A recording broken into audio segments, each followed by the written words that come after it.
Grand Rising, Grand Rising. Big shout out to Stonecrest Garden Club. Once I heard the name Stonecrest, I knew then I wanted to be a part of the garden club. I mean, I have a green thumb. I'm not a master gardener or anything. You know what I mean? But I like to be out in nature. I like to be out in nature, dealing with the plants and trees, and eventually I get there. And I definitely look up to George Washington Carver.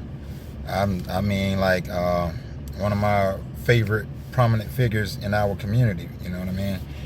So anyway, if any of you asking, inquiring, this right here says Stonecrest Beautification Squad, and I'll show another picture of it and whatnot. And then you know, in fact, it's 9:45, I think, 9:45 a.m.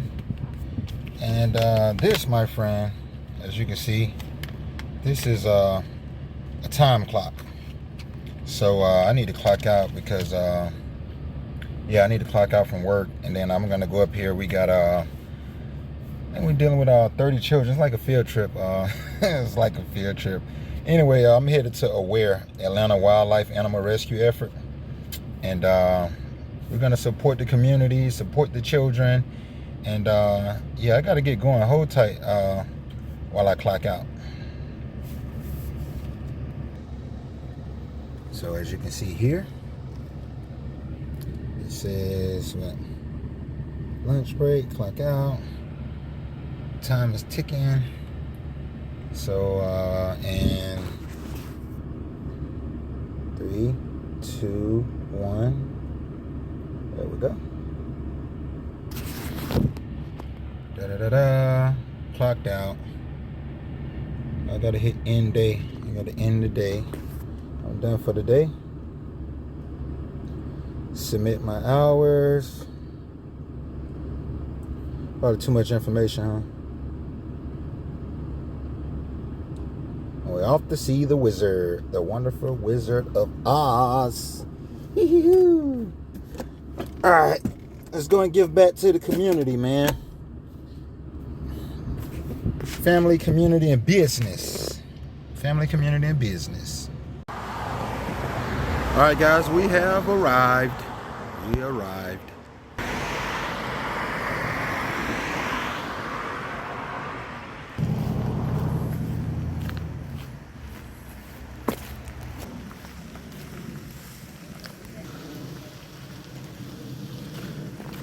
Hey guys, here's the rest of the gang.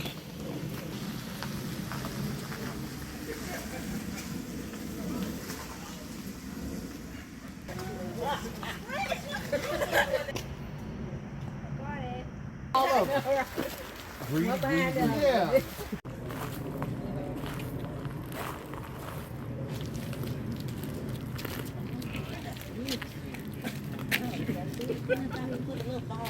Is that a big tree? Still a little fall on there.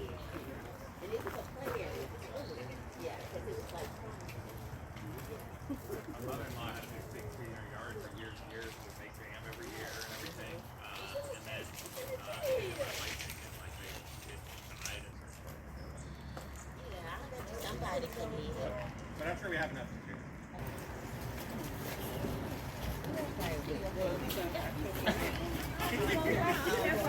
I know that good in the middle of it. I want to make sure we got everybody here. I don't want anybody to miss out on the fun. So, as Scott said, my name is Marielle, and this is Shelly Frankenstein. She is an eastern box turtle. She came to us because she was hit by a lawnmower. Somebody was mowing their lawn. They did not realize that she was in her yard, and they accidentally hit her.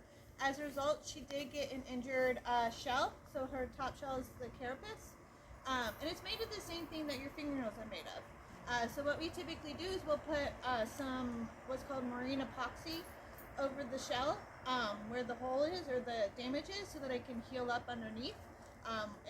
Because turtles are kind of slow at everything, including healing. So it takes a good bit. So the shell should ideally heal back up, and then, you know, normal turtle should be fine. You know, we release turtles all the time that have the patches over them and they go on. We usually paint them so that they match, you know, and become more natural. usually it's like white or black, and that would stick out to make it look more natural. So I said this is not the.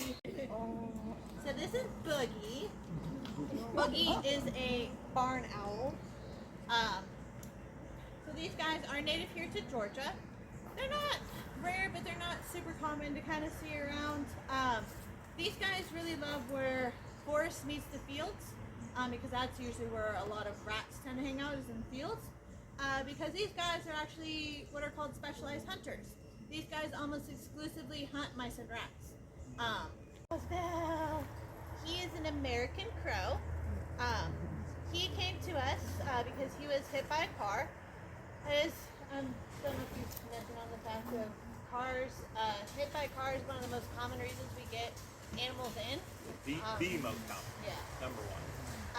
When people put out trash on the side of the road, even things like apple cores and orange peels, still have an immediate effect. Animals, it takes a lot of energy to survive out in the wild. Animals try and do whatever it takes the least amount of energy, including finding food. What about the other one?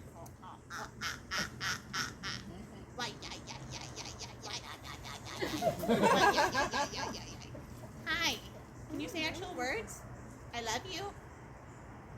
So. Let me try. I didn't know that. Hi. Hi. Hi.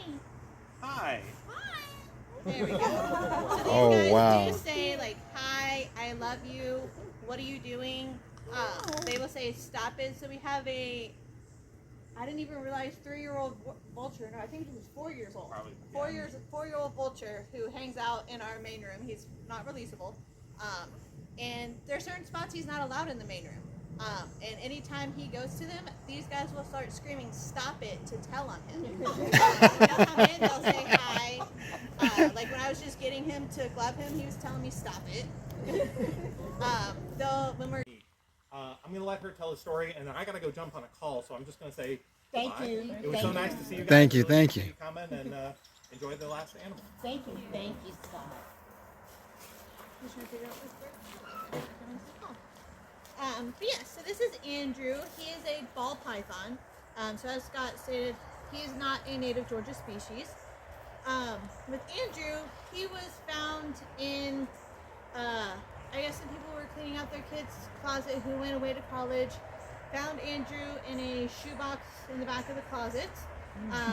So supposedly the parents didn't know about it, and they brought him to us. He was emaciated, so he had not eaten in a very long time, and dehydrated. He was just skin and bones when he had come to us, and we felt really bad for him. So we ended up taking him in, and as Scott said, we are licensed only for native Georgia wildlife. So we ended up getting a permit that allows us to have him.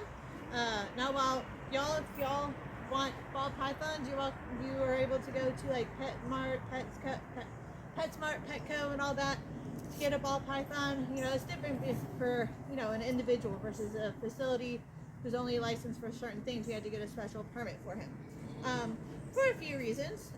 Are like most reptiles.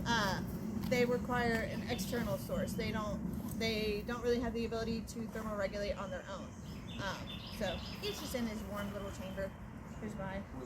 But if he wasn't in the warm chamber, he would have stopped. Yeah, now it's time to get some breakfast, man. It's time to get some grub, man. Stonecrest.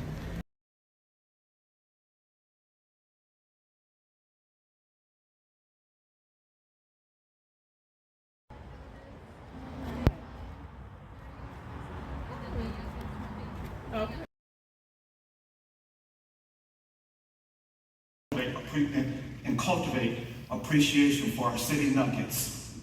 These nuggets include Panola Shoals, where we will be able to kayak the South River, Everett Park, which also sits alongside the beautiful South River and is adorned with the wonderful native plants such as wild azaleas, red and white buckeyes, red buds, and dogwoods. We are also blessed to have the opportunity to repurpose the Metropolitan Country Club Golf Course into our future botanical gardens. The Parks Department will also be developing community gardens, along with the many green space projects the city is undertaking. We have several collaborations that exist that I would like to mention.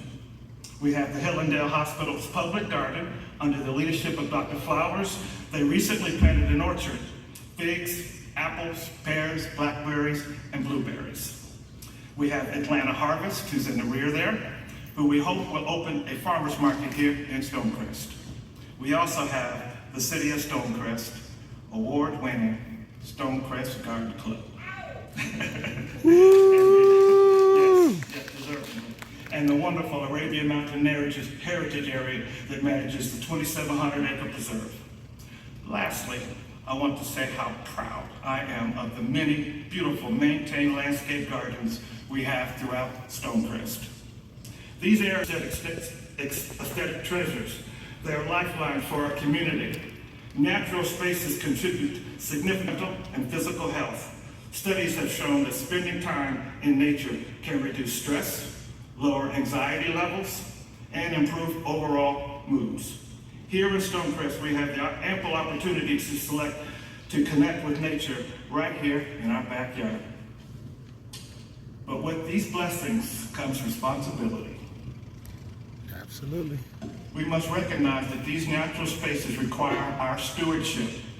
As we enjoy these spaces, let us commit to protecting them, to participate in local conservation efforts, whether it's through cleanup days, native plant restoration, or simply educating others about the importance of biodiversity.